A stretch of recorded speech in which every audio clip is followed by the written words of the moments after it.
தேர்ந்தெடுத்த மேல்நிலை பள்ளியில கனல் எழுத்தாளர் இயக்கம் மூலமா ஒரு எழுத்தாளராக அறிமுகமாகி இப்போ காரைக்குடி அழகப்பா பல்கலைக்கழகத்தில் மென்பொருள் மேலாண்மை பண்ணிக்கிட்டு இருக்கேன். மேலும் விகடனில் வந்து மாணவ பத்திரிகையாளரும் இருக்கேன். நான் எடுத்துக்கிட்ட தலைப்பு பார்த்தீங்கன்னா எனக்கு ரொம்ப பிடிச்ச கதை. சின்ன வயசுல இருந்து நம்ம எல்லாருக்கும் ஒரு ஆசை இருக்கும். நம்ம இப்படி இருக்கோம், நம்மளோட ஆசிரியர் சின்ன வயசுல எப்படி இருப்பாங்க அப்படின்னு போய் பார்த்துட்டு வர்றதுக்கு எவ்வளவு ஒரு ஆசையா இருக்கும். அந்த ஒரு ஆசை, அதை படிக்க எனக்கு ஒரு வாய்ப்பு கிடைச்சிச்சு. அந்த கதையா சொல்லுவோமா? மானகிரி இல்லையாரு நடுநிலை பள்ளியில ஒரு மிட்டாய ஒரு எறும்புகள் முச்சுக்கிட்டு இருக்க மாதிரி மொத்தமா கூட்டமா மாணவர்கள் போய்கிட்டு இருக்காங்க. போயிட்டு இருக்கும்போது முன்னாடி ஒரு வாத்தியார் பேரு ஜான். பாக்குறதுக்கு விஜயகாந்த் மாதிரியே இருப்பாராம்.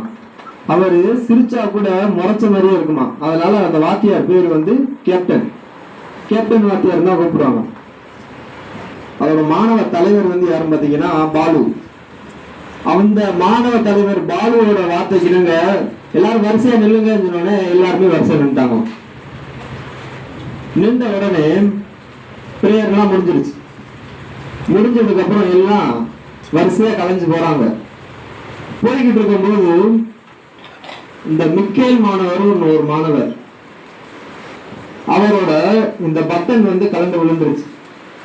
கலந்து விழுந்த உடனே அதை பார்க்கவே இல்லை. முன்னாடி தன்னோட இடுப்பு கயிற்று வந்து தடவி பார்க்கறாங்க, ஊக்க இல்லை. கிட்டக்கு நெருங்க ஜான் வாத்தியார் நெருங்கி வந்துகிட்டே இருக்காங்க. பாத்தீங்கன்னா பொக்குன்னு மயக்கப்பட்டு கீழே விழுந்துட்டாங்க. என்னடா ஆச்சு அப்படின்னு சொல்லிட்டு அந்த பையனை அப்படியே தூக்கிட்டு போய் ஆபீஸ் ரூம்ல போய் போட்டாங்க. போட்டு பாத்தீங்கன்னா ஆசிரியர் கருப்பசாமி, ஆசிரியர் வில்சன், ஆசிரியர் ஜான், ஆசிரியர் மகேஸ்வரி அப்படின்னு எல்லாருமே சுத்தி நின்று அவங்களுக்கு விசிறி விடுறாங்க. விசிறி விட்டதுக்கு அப்புறம் தலைமை ஆசிரியர் அலங்கம்மை அவங்கள்ட்ட இருந்து அழைப்பு வருது.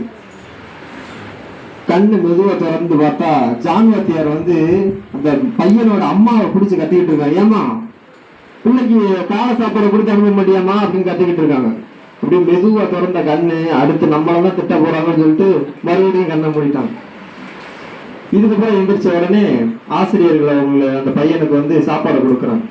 கொடுத்த உடனே உங்களை தலைமை ஆசிரியர் கூப்பிடுறாங்கன்னு சொல்லி அந்த பையன் வேகமா போடுறாங்க. நாட்கள் கடந்து போகுது. இதுக்கப்புறம் பாத்தீங்கன்னா வெள்ளிக்கிழமை சிறுவர் மலர்னு ஒரு மலர் வரும்.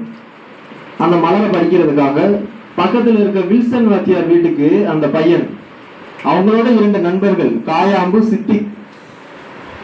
இந்த லைன் வந்து ரொம்ப அருமையா கவனிக்க வேண்டியது இருக்கு. காயாம்பு சித்திக் மிக்கேல் அப்படின்ற ஒரு லைனை வந்து இதுல வந்து ஒரு மதசார்பின்மையை வந்து அந்த எழுத்தாளர் வந்து அருமையா வந்து எடுத்து வச்சிருப்பாங்க. சிறுவர் மலரை யார் படிக்கிறாங்கன்னு சொல்லிட்டு சத்துணவு கூட சாப்பிடாம வேகமா அந்த ஆசிரியர் வீட்டுக்கு போய் படிச்சுட்டு முதல் மணி அடிக்கிறதுக்குள்ள வந்துக்கணும். இதை பார்க்கிறாரு ஜான் வாத்தியார். இவங்க என்ன சாப்பிடாமலே சிறுவர் மலரை படிக்க போறாங்களே அப்படின்னு சொல்லிட்டு டெய்லி ஃபாலோ பண்றாரு. ஒரு நாள் பார்த்தா முதல் மணி அடிக்குது. சித்திக்கு காயாம்புடி வேமா எந்திரிச்சு வா, மணி அடிச்சிருச்சு அப்படின்னு சொல்லிட்டு நீ போ நான் வரேன் அப்படின்னு சொல்லிட்டு அந்த கதையை பாதியில விட மனசு இல்லாம வேகமா ஒடியாராங்க. 2வது மணி அடிச்சிருச்சு. பாத்தீங்கன்னா எதிரில் ஜான் வாத்தியார் மேல மோதி கீழே விழுகுறாரு. எந்திரிச்ச உடனே அவ்வளவு ஒரு படபடப்பு. என்னடா தப்பு செஞ்சியா கேக்குறாங்க. ஐயா இல்லைங்கய்யா அப்படின்னு சொன்னோடனே, இப்படி டெய்லி சாப்பிடாம கிடந்து படிக்கிறியே, மறுபடியும் மயக்கப்பட்டு விழுந்தா அவங்க அம்மா அப்பாவுக்கு யாரா பதில் சொல்லுவா அப்படின்னு திட்டி அனுப்பிச்சு விடுறாரு. அதுக்கப்புறம் ஒரு நாள் அறிவியல் ஆசிரியர் அவங்க வகுப்புக்கு வரல.